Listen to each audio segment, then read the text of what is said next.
Hello everyone, welcome back to SSC CGL with future इसो। और आज हम बात करने वाले उन सभी टॉपिक्स के बारे में जो हमारे एग्ज़ाम रिलेटेड बहुत इंपॉर्टेंट है। ठीक है, तो इस वीडियो में मैं टोटली ऑन पॉइंट बात करूंगी और ये वीडियो टोटली ऑनेस्ट रिव्यू होने वाली है, क्योंकि मैंने बहुत सारे ऐसे एनालिसिस वीडियो देखे हैं यूट्यूब पे जो है सिर्फ अपने व्यूज़ को बढ़ाने के लिए, बट कोई भी ऐसी चीज़ें नहीं वहाँ पे डाली गई हैं जो कि अगर एग्जामिनर अपने एग्ज़ाम देने जा रहा है कोई भी एस्पिरेंट तो उसका हेल्प कर सके। ठीक है, तो आज मैं यहाँ पे आपके साथ शेयर करने वाली हूँ 100% ट्रूथफुल रिव्यू। ठीक है, जिससे आप अगर देखोगे तो डेफिनेटली आपको फॉलो करने के बाद आपको थोड़ा बहुत प्रॉफिट लगेगा, क्योंकि इसमें जो भी चीज़ें मैं बताऊँगी आपको उससे रिलेटेड टॉपिक्स आपके एग्जाम में देखने को मिलेंगे।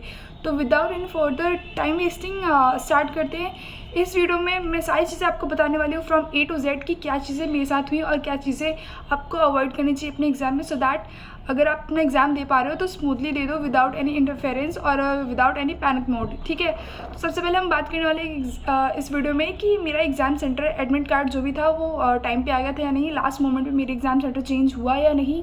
और हम इसमें ये बात करने वाले कि मेरा एग्ज़ाम का लेवल कैसा था, टेस्ट वहाँ पे कैसा हुआ, स्टाफ मैनेजमेंट सिस्टम कैसा था, सारी चीज़ें A to Z बात करने वाले हैं। तो स्टार्ट करते हैं इस वीडियो को। और अगर आप यहाँ तक अभी आ चुके हो तो फिर डेफिनेटली मेरे चैनल को सब्सक्राइब कर दो, क्योंकि मैं एक एवरेज स्टूडेंट हूँ जिसने जस्ट अभी स्टार्ट किया है प्रिपरेशन करना।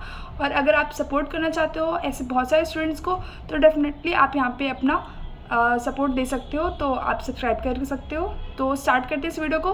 तो सबसे पहले आपको ये बता दूं कि किस लेवल पे मैंने अपने प्रिपरेशन करी थी और क्या लेवल वहाँ का आया एग्ज़ाम। ठीक है, तो मैंने अपनी तैयारी करी थी अप्रॉक्स 100 तक में मैंने अपनी तैयारी करी हुई थी। एंड आई नो ये बहुत ज़्यादा अच्छे मार्क्स नहीं है and that's why I was feeling under confident, और मैं इसीलिए एग्ज़ाम देने नहीं जाने वाली थी। बट मेरे घर वालों ने बोला कि नहीं, it's your first attempt, you should do.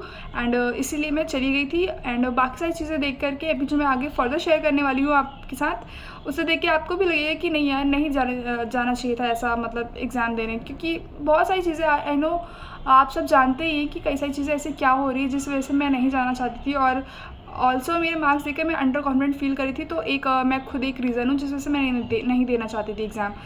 तो इसके बाद हम बात कर लेते हैं कि मेरा एडमिट कार्ड तो वो तो टाइम से आ चुका था। ठीक है, मेरे लास्ट मोमेंट पे कोई सेंटर चेंज नहीं हुआ है। पर एक इम्पॉर्टेंट चीज़ मैं आपको बता दूं कि मेरा लास्ट मोमेंट पे सेंटर चेंज नहीं हुआ, पर मेरे सेंटर इतना ज़्यादा दूर भेज दिया गया था, मतलब out of my city which was approx 30 to 40 kilometres far from my place.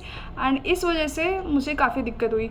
काफ़ी दिक्कत मैं इसलिए बोल सकती हूँ क्योंकि अगर जो नॉर्मल इंसान होता है वो 1 से 1.5 घंटा पहले, रिपोर्टिंग टाइम से 1 से 1.5 घंटा पहले लेके चलता है। एंड मैं यूजुअली ऐसा ही करती हूँ, और क्योंकि मैंने स्टेनो वाला एग्ज़ाम भी अभी जस्ट दिया हुआ है तो मैंने ऐसा ही किया था। बट वो सेंटर तो चलो ठीक है, थोड़ा पास है तो मैं पहुँच गई थी। बट ये वो एग्ज़ाम सेंटर ऑलमोस्ट सेम ही डिस्टेंस पे दिखा रहा था, पर दिस टाइम ये बहुत ज़्यादा दूर था, बहुत ज़्यादा दूर था। और मैंने टाइम इसलिए एक्स्ट्रा लेके चला था कि 2.5 घंटे एक्स्ट्रा लेके चला था, तब जाके मैं वहाँ पे टाइम से पहुँच पाई हूँ। सो मैं आप सबको बता दूँ कि अगर आप में से किसी का भी सेंटर अगर 20-25 किलोमीटर दिखा रहा है, मेक श्योर वो 10-15 किलोमीटर एक्स्ट्रा ही होगा, तो एक्स्ट्रा टाइम लेके जाना। नहीं तो लास्ट मोमेंट पे अगर आप नहीं पहुँच पाए या फिर एग्जैक्ट ऑन पॉइंट पे अगर सेंटर पे पहुँचोगे ना तो आप पैनिक कर जाओगे, और उस पैनिक की वजह से आपके एग्ज़ाम में काफ़ी दिक्कतें आ सकती है। ठीक है ना, पैनिक मोड में अगर एग्ज़ाम अटेंड करोगे तो बहुत कम नंबर आएंगे। नेक्स्ट चीज़ है, चलो हम पहुंच गए सेंटर पे। ठीक है, इंफ्रास्ट्रक्चर भी ठीक था, वेल एंड गुड था, आप एग्ज़ाम दे सकते हो। उसके बाद जैसी सिक्योरिटी चेकिंग होती है कि आप फर्दर कोई चीज़ें एक्स्ट्रा तो नहीं लेके जा रहे हो, या फिर कोई भी चीज़ें एक्स्ट्रा आपने ली नहीं है, मेटल्स लिया हुआ है, कुछ भी ऐसी चीज़ें, तो उसके लिए उन्होंने सिक्योरिटी चेक्स लगा रखे थे, प्रॉपर स्कैन कर रहे थे गर्ल्स को, बॉयज़ को, डिफरेंट लाइन थी, सबको प्रॉपर्ली चेक कर रहे थे। वहाँ पे क्या कर रहे थे कि जो आपने राखिया या फिर कुछ भी पर्टिकुलर आपने पहना हुआ है ना, मेटल्स की बात नहीं कर रही हूँ, रिंग्स वगैरह की नहीं, नॉर्मल ऐसे धागा ही पहना हुआ है ना आपने, तो ना उसे सीजर से लेकर डायरेक्टली कट कर दे रहे थे। और इसमें मुझे दिक्कत ये लगी क्योंकि बहुत सारे लोग अपने रिलीजियस थ्रेड्स पहनते हैं, जैसे मैंने पहना हुआ है ऑलरेडी। एंड बहुत सारे लोग राखी भी पहनी हुई थी, तो उन्होंने तुरंत इसलिए और कट कर दी। ठीक है, तो वो इसे भी कट करने वाले थे, बट आई वाज लाइक कि मैं इसे ओपन कर देती हूँ तो फिर आप कर लेना। तो उन्होंने बोला कि नहीं नहीं हम तो इसे काटेंगे, ये चाहे जो हो जाए। फिर उन्होंने ऐसे कट कर दिया। मैक्सिमम बॉयज़ की राखियाँ वहाँ पे ऐसे ज़मीन पर पड़ी हुई थी, which was I think wrong. तो आपको ऐसा बोल देना चाहिए कि नहीं नहीं अपनी राखियाँ उतार दो, बाद में एग्जाम से निकलने के बाद, सेंटर से निकलने के बाद फिर आप वापस पहन लेना। ठीक है, बट उन्होंने सबकी राखियाँ ऐसे काट दी थी, which was I think not a great thing to do. तो या that was my point of view कि ऐसा नहीं करना चाहिए था। फिर इस बार उन्होंने प्रॉपर चेकिंग वगैरह कर ली। चलो हमें सेंटर्स पे जाना, अपने लैब पे जाना था, हम वहाँ पे गए, रजिस्ट्रेशन हुआ हमारा, थंब प्रिंट वगैरह सारी चीज़ें ली। तो स्टाफ वॉज गुड, नॉलेजेबल था, उसने सही सारी चीज़ें कर ली, इंफ्रास्ट्रक्चर वॉज गुड। फिर हमें सबको अपना अपना लैब अलॉट किया तो हम सब जाके उसमें बैठ गए। एक और चीज़ मैं आपको बता दूं कि इस टाइम बहुत कम स्टूडेंट्स आ रहे हैं सीजल का एग्ज़ाम देने के लिए। आई नो बहुत सारे लोग सेंटर्स की वजह से, वो सेंटर बहुत ही एकदम गली गली में ऐसे ऐसे घर घुस के था, तो आई थिंक बहुत सारे लोग उस चीज़ में की वजह से दिक्कत हुई होगी। Second thing I would say कि बहुत सारे ऐसे एसएससी से रिलेटेड बहुत सारे भी प्रोटेस्ट हो रहे थे, ये सारी चीज़ें हो रही थी, इस वजह से बहुत कम अटेंडेंस थी स्टूडेंट की। अप्रॉक्स मेरे लैब सेंटर पे, मतलब मेरे जो पर्टिकुलर रूम था उस पर I think 100 to 90 to 100 labs थी, और उस पर अप्रॉक्स 40 to 50 अप्रॉक्स आए हुए होंगे जिन्होंने अटैम्प्ट करा होगा, ठीक है। उसके बाद जैसे हमने स्टार्ट करा अपना, मतलब मेरे आगे और पीछे दो, हम लोग 9 थे, ऐसे 18, मतलब 2 रोज़ में 18 लोग थे और सिर्फ 8 लोग देने आए थे। तो आप समझ सकते हो कि क्या लेवल था, ठीक है ना। वहाँ पर 9 मतलब 50% से भी कम रेशियो था जिन बच्चों ने अपना एग्ज़ाम दिया। तो बहुत कम स्टूडेंट्स आ रहे हैं सीजल का एग्ज़ाम देने के लिए। सेकेंड, जैसे हमने अपना एग्ज़ाम स्टार्ट करा, ठीक है, एग्ज़ाम स्टार्ट करते ही वहाँ पे पावर कट हो गया। और पावर कट ऐसा हुआ कि ये नहीं था कि सिर्फ सिस्टम्स ऑफ हो रहे हैं, वहाँ की लाइट चली गई, वहाँ का फ़ैन बंद हो गया, वहाँ पे एसी चल रहा था वो भी बंद हो गया, मतलब पूरा टोटल ब्लैंक वहाँ पे था, सारा सीन एकदम ब्लैकआउट हो चुका था वहाँ पे, which was very irritating to me. क्योंकि स्टार्टिंग के 5 मिनट जब अपना एग्ज़ाम करना आप स्टार्ट करते हो, और स्टार्टिंग के 5 मिनट्स में ही आई नो बहुत सारे लोग ऐसे होंगे जो बोल रहे हैं कि यार ये क्या ही बता रही है ये सब। नहीं, ये सारी चीज़ें बहुत इंपॉर्टेंट है। अगर आप एग्ज़ाम अपना देने जा रहे हो, स्पेशली फर्स्ट टाइमर्स है, या फिर चलो जिनका लास्ट अटेम्प्ट है, उनके लिए बहुत ज़्यादा मैटर करती है ये सारी चीज़ें। फॉर मी बहुत ज़्यादा मैटर करती है ये चीज़ें, क्योंकि फर्स्ट एक्सपीरियंस अगर आपका ख़राब होता है ना, तो मतलब आप थोड़ा ऐसा हो जाता है कि यार शिट यार कम नंबर आ रहे हैं, तो फिर नेक्स्ट टाइम के लिए थोड़ा कॉन्फिडेंस आपका लो हो जाता है, ठीक है, फर्दर आगे सेक्शंस अटेम्प्ट करने के लिए। तो मुझे लगा कि नहीं यार ये सब चीज़ें नहीं होनी चाहिए, थोड़ा तो पावर बैकअप होना ही चाहिए वहाँ पे।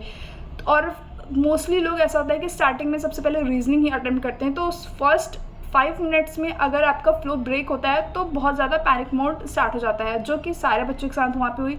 स्टार्टिंग के 5 to 6 मिनट्स में वहाँ पे पावर कट हो गया था, और उसकी वजह से सभी का एग्ज़ाम ऐसा ब्लैंक हो गया था, सबका मुंह ऐसे ब्लैंक हो गया था।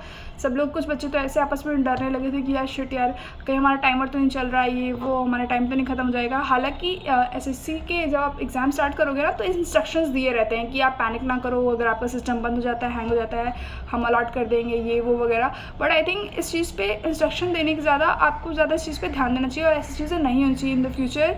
प्रेजेंट में भी नहीं होनी थी, जो कि हुई। एंड सिर्फ इंस्ट्रक्शंस देने से ही कुछ नहीं होता। आई नो थोड़ा पैनिक मोड कम क्रिएट करने के लिए आपने ये इंस्ट्रक्शन दिए थे, which was okay, but not a thumbs up from my side. And उसके बाद हम स्टार्ट करते हैं, जैसे ही 5 आया, पावर आया, उसके बाद कई सारे कुछ स्टूडेंट्स का मेरे से पहले एग्ज़ाम स्टार्ट हो गया था, 5-10 मिनट पहले सिस्टम स्टार्ट हो गया था। मेरा 10 मिनट बाद एग्जैक्टली मेरे बगल वाले से स्टार्ट हुआ system, which was quite irritating to me. क्योंकि ऐसा था कि भाई इसका 10 मिनट पहले स्टार्ट हो गया है, मतलब ये क्या, मेरा सिस्टम स्टार्ट नहीं होगा। और एक और चीज़, बहुत सारे लोगों को सिस्टम डिफरेंट अलॉट कर दिया गया था आफ्टर 5 मिनट के बाद, क्योंकि उनका सिस्टम दोबारा आपको लॉगिन करना पड़ेगा जब लाइट आएगी, तो ठीक है, तो उनका लॉगिन नहीं कर रहा था, तो फिर उनको डिफरेंट सिस्टम से, एक लड़की को तो 3 बार सिस्टम्स का चेंज कराया, मतलब उसकी तो मुझे लगता है कि क्या ही हालत हुई होगी, ठीक है। उसका सिस्टम मतलब इधर बैठो, उधर बैठो 3 बार उसने सिस्टम चेंज करा हुआ, तब जाके उसका लॉगिन हुआ, और फिर उसने अपना एग्ज़ाम स्टार्ट किया। तो मुझे लगता है कि उसके लिए तो काफ़ी फ्रस्ट्रेटिंग रहा होगा ये एक्सपीरियंस। एंड फिर हम बात करते हैं कि एग्ज़ाम कैसे क्या हुआ, ठीक है। तो रीजनिंग में बता दूँ आपको, रीजनिंग बहुत ज़्यादा ईजी आई, ठीक है, बहुत ईजी आई। जो भी बच्चे अप्रॉक्स प्रिपरेशन करे होंगे अ मंथ और may be a week ago, तो वो सब 50 आउट ऑफ 50 स्कोर कर लेंगे, ठीक है। ये चीज़ मैं इतनी कॉन्फिडेंटली इसलिए बोल रही हूँ क्योंकि मैं भी अपने मॉक टेस्ट देती आई हूँ और आपके साथ शेयर करती आई हूँ। एंड जिनको लगता है कि मेरे मॉक्स में कितने मार्क्स आते हैं, रीजनिंग मैंने कितने टाइम में अटेम्प्ट करी है, आप ये वीडियो शॉर्ट्स पे जाके देख सकते हैं। शॉर्ट्स इसी चैनल पे जिस पे आप ये वीडियो देख रहे हो उस पर ही अपलोडेड है।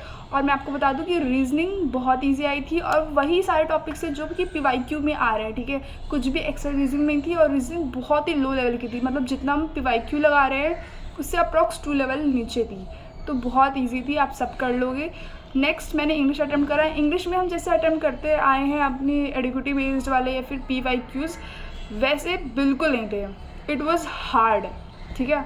मतलब ईजी बिल्कुल नहीं थी, मॉडरेट टू हार्ड भी नहीं कहूँगी, it was on hard level, क्योंकि मैंने फर्स्ट क्वेश्चन देखा, it was totally hard, 2 line का था, ठीक है, मैंने स्किप करा, मैं सोचा कि let's move on to this second question, easy होगा। पर सेकंड क्वेश्चन पे इतना बड़ा पैराग्राफ, मतलब पूरी स्क्रीन भरी हुई थी मेरी, और फर्स्ट से लास्ट तक पूरी फिल थी, ऐसे नहीं कि एक भी स्पेस हो कहीं पे, थोड़ा पैराग्राफ छोटा छोटा नहीं, एक ही पैराग्राफ था, वो भी बहुत बड़ा सा था। And questions were too big in the sense कि बहुत टफ क्वेश्चन, टफ उसमें वर्डिंग्स थी, और ऐसा नहीं कर सकते आप कि इस वर्ड को पकड़ के पैसेज में सर्च कर लो तो वो मिल जाएगा उसका आंसर, ऐसा कुछ नहीं है।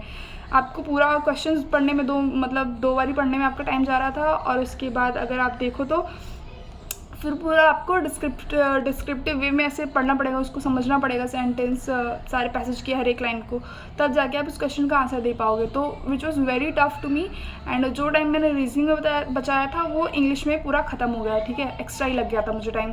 इंग्लिश में अप्रॉक्स मैंने 18 मिनट्स ले लिए होंगे, इतना टफ था। उसके बाद आप मुझसे पूछेंगे और क्या क्या आया, तो मैं बता दूं कि PYQs में जैसे आता रहा है नरेशन, एक्टिव पैसिव और एरर्स। स्पेलिंग में एक चीज़ बता दूं कि स्पेलिंग्स में तो बिल्कुल मत ये सोचो कि आप कर लोगे, ठीक है। PYQs अगर बहुत ही अच्छे से कर लिए हो आपने 4-5 ईयर्स की एकदम बढ़िया से, तब चलो ठीक है, थोड़ा बहुत हो सकता है, पर फिर भी आप 1-2 क्वेश्चन पे फंस जाओगे। Spellings was too hard and बहुत बड़ी बड़ी स्पेलिंग्स थी, ठीक है ना, तो नहीं समझ में आ रही थी बिल्कुल भी, तो इस वजह से काफ़ी इंग्लिश टफ लगी मुझे। तो मुझे लगता है कि अगर 30 से 40 के बीच में कोई ला पा रहा है ना, तो वेल एंड गुड, अच्छे मार्क्स हैं वो, ठीक है ना, अपने आप को जज मत करना, वो काफ़ी अच्छे मार्क्स हैं। Next moving on to GS में क्या था, बहुत सारे टीचर्स ये बोल रहे थे कि यार करंट अफेयर्स तुम प्रिपेयर नहीं कर सकते, तो तुम क्या कर लो, कोर टॉपिक्स पढ़ लो, core topics politics, economics, history, geography, ये सब पढ़ लो, ठीक है, काम बन जाएगा। एटलीस्ट 10 to 20 मार्क्स तो ले आओगे, नहीं तो 10 से 15 मार्क्स तो ईजिली ले आओगे, जो कि कवर अप कर लेगा तुम्हारे रैंक लाने में। तो मैं आपको ये बता दूं कि ये टोटली स्कैम है, ऐसा कुछ भी नहीं था, कोई भी एग्जैक्टली ऐसे टॉपिक्स ऐसे नहीं आए हुए थे, ठीक है ना। बहुत सारे टीचर्स ने आई नो ये सेम चीज़ बोल रखी थी, मैंने खुद देखी थी 2-3 टीचर्स को यही सेम चीज़ बोली थी, पर ऐसा कुछ भी नहीं हुआ। एग्जाम्स में GS में कोई भी क्वेश्चन ऐसे कोर टॉपिक से तो बिल्कुल भी नहीं फंसे। इसी जगह अगर आप करंट अफेयर्स कर लेते हो ना, मतलब इस ईयर का 2025 का, आई थिंक परमार सर ने एक सीरीज़ 1-2 महीने में ही कराई है, 1-2 सीरीज़ कराई है, बहुत बढ़िया। अगर आप वो कर लेते हो ना तो आपको फ़ायदा हो जाएगा, क्योंकि उन्होंने जो क्वेश्चंस कराए ना, मतलब टू द पॉइंट फंसे हुए हैं, और कुछ क्वेश्चंस थोड़े डीप में थे, और वो भी सर ने इतना करा दिया ना कि उसी में से फंस जाएगा आपका, ठीक है ना। तो मैं किसी टीचर की फ़ैन नहीं हूँ, कोई स्पॉन्सर्ड ऐसे वीडियो नहीं कर रही हूँ, ठीक है, तो मैं बता रही हूँ कि ये कंटेंट आपकी हेल्प कर सकता है। तो आप GS में ये कर लो कि बस ये पढ़ लो, ठीक है, करंट अफेयर, और इसका आपका हो जाएगा। मतलब 10 to 15 क्वेश्चन जो मैं बोल रही हूँ, 10 to 15 मार्क्स बोल रही हूँ, क्वेश्चन में आपको फ़ायदा दे देगा। And next moving on to maths के लिए मैं आपको ये बोल दूँ कि जितने लोग 4 to 5 ईयर्स से प्रिपरेशन कर रहे हैं, 3 to 4 ईयर्स, जो भी मतलब लास्ट 1 ईयर से ज़्यादा अगर प्रिपरेशन कर रहे हो मैथ्स की, या प्रॉपर्ली आपने करी हुई है और भी एग्ज़ाम्स दिए हुए हैं, तो आई वुड से कि आपका मैथ्स हो जाएगा, क्योंकि मैथ्स भी ऑन द ईजी साइड ही थी। मेरे से भी कुछ क्वेश्चंस, कुछ इन द सेंस 3-4 क्वेश्चंस बने थे, मैंने करे थे, पर मुझे लगता था कि अगर मैंने और अच्छे से प्रिपरेशन करी होती लास्ट मोमेंट पे, लास्ट 10 to 15 डेज़ में थोड़ी मेहनत और ज़्यादा करी होती, जिसका मुझे गिल्ट है अभी भी, तो मैं अच्छे मार्क्स स्कोर कर सकती थी मैथ्स पे, ठीक है, अप्रॉक्स 25 to 35 तो स्कोर कर सकती थी। एंड आई वुड से कि मेरी तरफ से एक और सजेशन है आप सबके लिए कि नई चीज़ों पे मत भागो, ठीक है। बहुत सारे हमने देखे थे कि ये पढ़ लो, वो पढ़ लो, स्टैटिक्स पढ़ लो, प्रोबेबिलिटी पढ़ लो, फलाने ठिकाने, बहुत सारी चीज़ें थी जो कि न्यू चीज़ें थी, ये पढ़ लो, ये थ्योरम, वो एफिशिएंट, कुछ नहीं आ रहा मैथ्स में, ना GS में, सब वही पुराना आ रहा है, PYQ ही आ रहा है, PYQ ही पढ़ो, PYQ ही नैया पार कराएगा, इस बार हो जाएगा आपका, ठीक है ना। ऑल्सो एक और चीज़, जिसके 110, 120, 130 जितने भी आ रहे थे ना भाई, thumbs up, all the best to you. तुम लोग का इस बार प्री निकल जाएगा, तुम लोग प्री की चिंता मत करो, जैसे कर रहे हो वैसे ही लगे रहो, ठीक है। बस थोड़ी करंट अफेयर पढ़ लो और इस बार हो जाएगा, बस मीन्स पे फोकस करो, ठीक है ना। तो इस बार प्री तो निकल ही जाना है, बस पैनिक मत होना। जो भी स्टार्टिंग मैंने चीज़ें बताई उसे पूरा मतलब ध्यान में रखना कि इन सब चीज़ें अगर हो तो पैनिक मत करना, टाइम से पहुंच जाना, एक्स्ट्रा 3-4 घंटे लेके चलना, टाइम से पहुंच जाना, अब साथ वाटर बॉटल कैरी करना, कोई भी एक्स्ट्रा एक्सेसरी मत पहनना, धागे राखी कुछ भी एक्स्ट्रा मत पहनना, काट देंगे तो फिर दुखी मत होना वहाँ पे, ठीक है ना। तो ये सब चीज़ें करना, और पावर का कोई इशू आए, सिस्टम में कोई इशू आए तो फिर बिल्कुल मत पैनिक करना। ये सब चीज़ें अब तो नॉर्मलाइज आई थिंक कर दे रहे हैं, पर नॉर्मलाइज नहीं करनी चाहिए ये सब चीज़ें, ग्लिचेस फिक्स होने चाहिए। एंड 110 120 वालों का हो जाएगा 100%। तो all the best to you. और आई नो मैंने बहुत कम एग्ज़ाम में अटेम्प्ट करा है एंड इतना अच्छा नहीं दिया है। मेरे मॉक टेस्ट देके आपको सबको पता है कि मेरे मार्क्स कितने से कितनी रेंज में आ रहे हैं। एंड आज से मैं स्टार्ट करने वाली हूँ मेरी एसएससी सीजीएल 2026 की सीरीज़ में हम हर दिन मैथ्स की, हर दिन न्यू टॉपिक्स हम पढ़ेंगे और उससे रिलेटेड वीकली हम टेस्ट देंगे। तो उसके मैं वीकली व्लॉग्स अपलोड करूँगी कि मैं क्या प्रिपरेशन कर रही हूँ और कैसी क्या चीज़ें चल रही हैं, और मॉक टेस्ट भी हम अपलोड करने वाले हैं। तो अगर आप मेरी प्रोग्रेस देखना चाहते हैं, साथ में आप अपनी भी प्रोग्रेस शेयर करना चाहते हैं, अपने कोई भी सजेशंस, अपनी कोई भी एडवाइस, कीमती एडवाइस आप मुझे देना चाहते हैं एज अ बिगनर, मेरे लिए बहुत हेल्पफुल होगा। तो उन सारे एडवाइस और सजेशंस के लिए welcome to my comment section. आप सभी अपनी एडवाइस रख सकते हैं मेरे कमेंट सेक्शन पे। एंड प्लीज़ हेल्प करें, सपोर्ट करें इस चैनल को और बहुत सारे स्टूडेंट्स को अपनी एडवाइस देकर जो कि इस चैनल से जुड़े हुए हैं।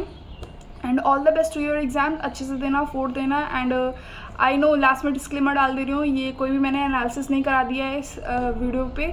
तो एसएससी अगर कुछ कॉपीराइट या कुछ भी चीज़ ट्राई करना चाहे तो प्लीज़ मत करना, ठीक है। And all the best to all the aspirants. 4 दो।